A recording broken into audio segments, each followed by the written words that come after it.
Hello everybody, यह है class 8 science chapter 1 crop production and management की एक्सरसाइज सॉल्यूशन और पार्ट नंबर 7।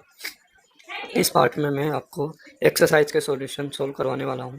हमारा फर्स्ट क्वेश्चन है, select the correct word from the following list and fill in the blanks. आपको यहाँ पर कुछ वर्ड दिए गए हैं, इनको आपको ब्लैंक्स में भरना है। The same kind of plants grown and cultivated on large scale at a place is called. ना, ये हमारे क्रॉप की डेफिनेशन है। एक ही जगह पर बहुत सारे एक ही तरह के पौधों को उगाना और उनको कल्टीवेट करना क्या होती है, हमारी फसल होती है क्रॉप। ठीक, then first step before growing crop is. Crop को उगाने से पहले सबसे फर्स्ट स्टेप क्या होती है हमारी, हमने प्रिपरेशन में इसकी जो मेथड्स होती हैं उनको पढ़ा है। तो यहाँ आएगा हमारे प्रिपरेशन ऑफ द सॉइल, है ना। सबसे पहले मिट्टी तैयार करते हैं। Then see damage seeds would on the top of water. जब हम सिलेक्शन ऑफ सीड करते हैं तो हमारे जो डैमेज सीड होते हैं वह पानी के ऊपर क्या करते हैं, फ्लोट करते हैं। तो इसमें आ जाएगा सी में float on the water. Then D है, for growing crop sufficient sunlight and यहाँ पर दो ब्लैंक है हमारे, from the soil are essential. तो यहाँ पर मिट्टी के लिए सनलाइट के अलावा और क्या क्या ज़रूरी होती है फसल को, तो उसमें हमारे आ जाएंगे वाटर एंड न्यूट्रिएंट्स। दो ही बचे हुए हैं, तो यहाँ पर आ जाएंगे water and nutrients. Okay, then question number 2, match items in the column A with those in column B. Column मिलान करना है। खरीफ क्रॉप का एग्जाम्पल यहाँ पर आपको बताना है। इसमें हमारे क्या आएंगे, एडी एंड मेस। ठीक, देन हम इसको ऐसे मिला सकते हैं। देन रबी क्रॉप्स में हमारे आ जाएंगे wheat, gram, pea. Then chemical fertiliser हमारे कौन कौन है, urea and super phosphate. Then organic manure में हमारा कौन आता है, animal excreta, cow dung, urine and plant wastage. तो इस तरह से आपको कॉलम मिलान करने हैं। Then question number 3, give 2 examples of each. प्रत्येक के दो एग्जाम्पल आपको लिखने हैं। फर्स्ट है kharif crops are paddy and maize. ठीक है, और रबी क्रॉप्स के एग्जाम्पल क्या है, वीट एंड पी। अभी हमने ऊपर कॉलम मिलान में भी इसको किया है। रबी क्रॉप में क्या आएगा, वीट एंड पी, और खरीफ क्रॉप में paddy and maize. Then question number 4, write a paragraph in your own words on each of the following. यहाँ पर कुछ टॉपिक्स दिए गए हैं, जैसे preparation of soil, sowing, weeding, threshing. इनके बारे में हमने अच्छे से पढ़ा है, इन्हीं को आपको डिटेल में थोड़ा एक्सप्लेन करके लिखना है। तो फर्स्ट काम देखते हैं, preparation of soil. Preparation of soil is the first step in agriculture, है ना। ये हमारी एग्रीकल्चर में, कृषि कार्यों में सबसे फर्स्ट स्टेप होती है। Preparation of soil is done to loosen the soil. Preparation करने के लिए हम क्यों करते हैं, यह मिट्टी को ढीला करने के लिए, लूज करने के लिए करते हैं। Which is essential for the root penetration into the soil, जो कि रूट्स का मिट्टी में जाकर ज़मीन को भेदना, है ना, भेदन करना, पेनिट्रेशन करना, नीचे गहराई तक जाना, उसके लिए आवश्यक होता है। इसलिए मिट्टी को ढीला करना ज़रूरी होता है। This allows the root to breathe easily, और इससे रूट्स को रेस्पिरेशन करने में बहुत आसानी होती है, और वो आसानी से इसमें रेस्पिरेशन कर पाते हैं, ऑक्सीजन और CO2 का एक्सचेंज कर पाते हैं। Loosening of the soil allow the growth of earthworm and micro organism. इसके अलावा मिट्टी ढीली हो जाने से उसके अंदर अर्थवॉर्म और माइक्रो ऑर्गेनिजम्स की ग्रोथ में हेल्प मिलती है, which will help to keep the soil fertile by adding humus to the soil ना। तो अर्थवॉर्म और माइक्रो ऑर्गेनिज्म क्या करते हैं, सॉइल को फर्टाइल बनाते हैं, क्योंकि वे उसमें ह्यूमस ऐड करते हैं। Loosening of soil also brings nutrient-rich soil to the top layer, which is essential for the growth of plants. मिट्टी को ढीला करने से, लूज करने से, उसमें जो न्यूट्रिएंट रिच सॉइल होती है नीचे, वह ऊपर टॉप लेयर में आ जाती है, और यह हमारे प्लांट्स की ग्रोथ के लिए काफ़ी आवश्यक होता है। देन हमारा सेकंड जो टॉपिक है वो था सोइंग, बी में। तो सोइंग में क्या करते हैं हम जानते हैं, सोइंग मतलब होता है बुआई करना, बीजों को बोना। Sowing is an important process in crop production. Crop production में सोविंग भी एक इम्पोर्टेंट हमारी प्रोसेस है। First healthy seeds are selected before sowing. लेकिन सोविंग करने से पहले हम सिलेक्शन ऑफ सीड करते हैं, सीड्स को सेलेक्ट करते हैं, अच्छे हेल्दी और फर्टाइल बीजों को ही हम सोविंग कराते हैं। After selecting healthy seed, sowing is done by either traditional method or by using equipments, seed drill. तो सॉइल को सिलेक्ट करने के बाद हम बुआई करते हैं और हम ट्रेडिशनल मेथड से जो हाथ से चलने वाले हमारी प्लो होते हैं उनसे हम कर सकते हैं, या फिर हम इक्विपमेंट्स जो आजकल चलते हैं सीड ड्रिल वगैरह ट्रैक्टर से चलने वाले उनसे भी हम बुआई करते हैं। नाउ हमारा जो नेक्स्ट सी क्वेश्चन है उसमें लिखना है वीडिंग के बारे में। Removal of unnecessary plants from the field is called weeding. तो फील्ड से, हमारे खेत से अननेसेसरी प्लांट्स को रिमूव करना, उनको बाहर निकालना, जो अनावश्यक पौधे उगाते हैं फील्ड में, फसल हमारी क्रॉप के जो पौधे होते हैं फसल के, उनके अलावा जो पौधे उगाते हैं उनको बाहर निकालना ही क्या कहलाता है? वीडिंग कहलाता है। Weeds compete with crop plants for nutrients and water. Weeds क्या करते हैं? क्रॉप प्लांट्स के साथ कम्पीट करते हैं, कंपटीशन करते हैं, प्रतियोगिता करते हैं, वो उनसे ज़्यादा न्यूट्रिएंट्स और वाटर को एब्जॉर्ब करना चाहते हैं। This will reduce the yield of desired crop. इससे क्या होगा? हमारी जो क्रॉप है उसकी यील्ड में कमी आ जाएगी, पैदावार कम होगी। Weeds also interfere while harvesting and gets mixed with crop. और साथ में जब हम हार्वेस्टिंग करते हैं, फसल की कटाई करते हैं, तो वीड्स उसमें इंटरफेयर करता है और वीड्स के जो बीज होते हैं, दाने होते हैं, वह हमारी फसल के दानों में मिल जाते हैं। Some weeds are poisonous to animals and humans. कुछ वीड्स जहरीले होते हैं और वे एनिमल्स और ह्यूमंस के लिए नुकसानदायक हो सकते हैं। Tilling is a common method which help removal of weeds before sowing crops. Tilling एक तरीका है जिसके द्वारा हम इसको निकालते हैं, वीड्स को हमारी क्रॉप से निकालते हैं बिफोर सोविंग क्रॉप्स। और ये हम बुआई से पहले, बीज को बोने से पहले ही टिलिंग करते हैं प्लो की सहायता से। Manual methods like physical removal of plants are use to remove weeds. और हमारा जो मैनुअल ट्रेडिशनल तरीका है उसमें हम खुरपी की सहायता से हाथ से वीड्स को रिमूव करते हैं। Weedicides are spread to get rid off weeds. इसके अलावा वीडिसाइड मतलब खरपतवार नाशक होते हैं कुछ, उनको स्प्रे किया जाता है ताकि वीड्स से छुटकारा पाया जा सके। But this method may affect the health of farmers because of chemicals used as weedicide. लेकिन स्प्रे करने में जो फार्मर होते हैं उनकी स्वास्थ्य को थोड़ा खतरा होता है, क्योंकि वीडिसाइड्स में हमारे पॉइजनस केमिकल्स पाए जाते हैं। ओके, देन डी में हमें थ्रेशिंग के बारे में लिखना था। Process of separating the chaff from the crop is known as threshing. हमारी जो तैयार फसल होती है पकने के बाद, उसके बाद हमें बीजों को भूसे से अलग करना होता है, चाफ से अलग करना होता है, उसी को हम क्या कहते हैं? थ्रेशिंग कहते हैं। Threshing is carried by a machine called combine which is a harvester as well a thresher. तो हमने इसका डायग्राम देखा था हमारे लेसन में, चैप्टर में। कंबाइन बड़ी मशीन होती है जिससे कटाई और साथ साथ उसकी सफाई, है ना, भूसे से अलग करना, दोनों साथ साथ हो जाते हैं काम।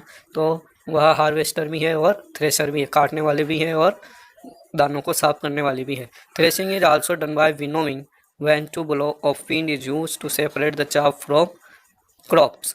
थ्रेशिंग को हम विनोइंग से भी करते हैं। विनोइंग मतलब उफरना, जिससे कि हम विंड को ब्लो कराते हैं, है ना, या फिर ब्लोइंग विंड में हम ऊपर से दानों को भूसे सहित गिराते हैं और वहाँ पर जो चाफ होता है वह हमारी क्रॉप से, अनाज के दानों से, सीरियल से अलग हो जाता है।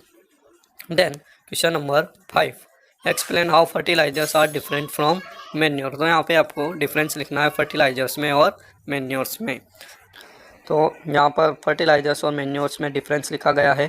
Fertiliser is an inorganic substance. Fertiliser उर्वरक एक अजैविक पदार्थ होता है। Manure is an organic substance, यह एक जैविक पदार्थ होता है। जैविक मतलब जो सजीवों से या जीवों से प्राप्त किया जाता है। Fertilisers are prepared artificially. Fertilisers artificially यानी कि कृत्रिम रूप से बनाए जाते हैं। Manure is obtain by decomposition of animal, plant and human waste. और मैन्योर जो होता है हमारा देसी खाद, इसको हम एनिमल, प्लांट और ह्यूमन वेस्ट के डिकम्पोजिशन से तैयार करते हैं।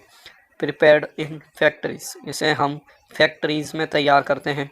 प्रिपेयर्ड इन फील्ड, मैन्योर हमारा खेत में या घर में बनाया जा सकता है। Does not provide humus to the soil. Fertiliser से हमें किसी प्रकार का ह्यूमस प्राप्त नहीं होता है, लेकिन manure provide humus to the soil. और ह्यूमस आप जानते हैं it is the most fertile layer of the soil, जो कि सबसे ऊपरी परत होती है और सबसे ज़्यादा उपजाऊ होती है।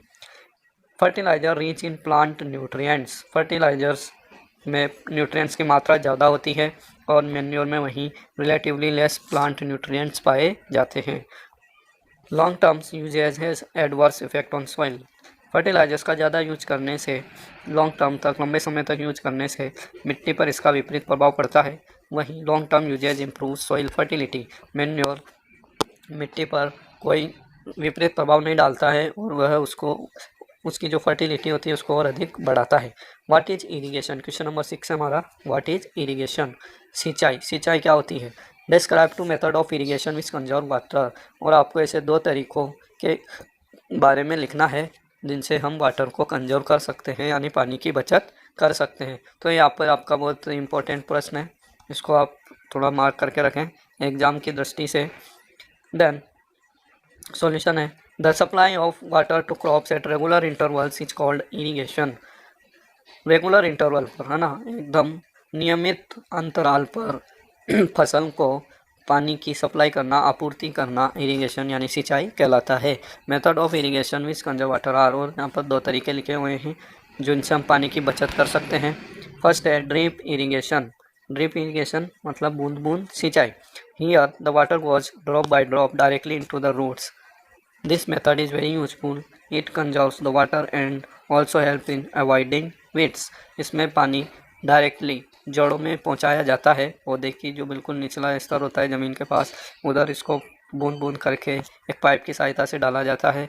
और यह मेथड पानी को कंजर्व करने के लिए और वीड्स को अवॉइड करने के लिए काफ़ी अच्छा होता है। और इसे बड़े बड़े जो खेत होते हैं या बगीचे होते हैं जिनमें हम फ्रूट्स वगैरह के पेड़ उगाकर उनकी खेती करते हैं, उनके लिए बहुत अच्छा इम्पोर्टेंट प्रोसेस होता है। देन दूसरा सिस्टम है हमारा स्प्रिंकलर सिस्टम ना, इसमें फुव्वारा पद्धति से हम सिंचाई करते हैं। This method is use in mainly uneven land where sufficient water is not available, है ना। ये कहाँ किया जाता है? जनरली ऐसी जगह पर, पहला तो जहाँ पर पानी की कमी होती है, और दूसरा वहाँ जहाँ पर लैंड अनइवन होता है ना, ऊंचा नीचा होता है, पहाड़ी एरिया जैसे होते हैं हमारे, और जहाँ पर पर्याप्त मात्रा में पानी अवेलेबल नहीं होता है। The perpendicular pipes having rotating nozzles on top are joined to the main pipeline at regular intervals। तो जो इसमें परपेंडिकुलर पाइप्स लगाए जाते हैं उनमें रोटेटिंग नोजल्स ऊपर लगी होती है और उनको मेन पाइपलाइन से कुछ कुछ दूरी पर, थोड़ी दूरी पर उनको लगा दिया जाता है। परपेंडिकुलर मतलब सीधे खड़े हुए ऐसे मेन पाइपलाइन होती है, उसके ऊपर परपेंडिकुलर ऐसे पाइप लगाए जाते हैं जिनमें नोजल्स ऊपर लगी होती है जो फिर पानी का छिड़काव आसपास करते हैं। ठीक है। It get sprinkled on the crop as it is raining. और ये जैसे कि वर्षा हो रही हो इस तरह से पानी पानी फसल पर गिरता है और हमारी सिंचाई होती है। Then question number 7, if wheat is sown in the kharif season what would happen, discuss, है ना। तो आपको यहाँ पर जानना होगा पहले कि व्हीट कौन से सीजन की फसल है। व्हीट इज हमारी रबी क्रॉप है ना। तो अगर हम इसको खरीफ सीजन में उगाएंगे तो क्या होगा, आप इस पर चर्चा कीजिए। क्या हम एक रबी क्रॉप को खरीफ सीजन में उगा सकते हैं, है ना, इनडायरेक्टली ये पूछना चाह रहे हैं। तो इसका सॉल्यूशन है, wheat crops may get destroyed if sown in kharif season.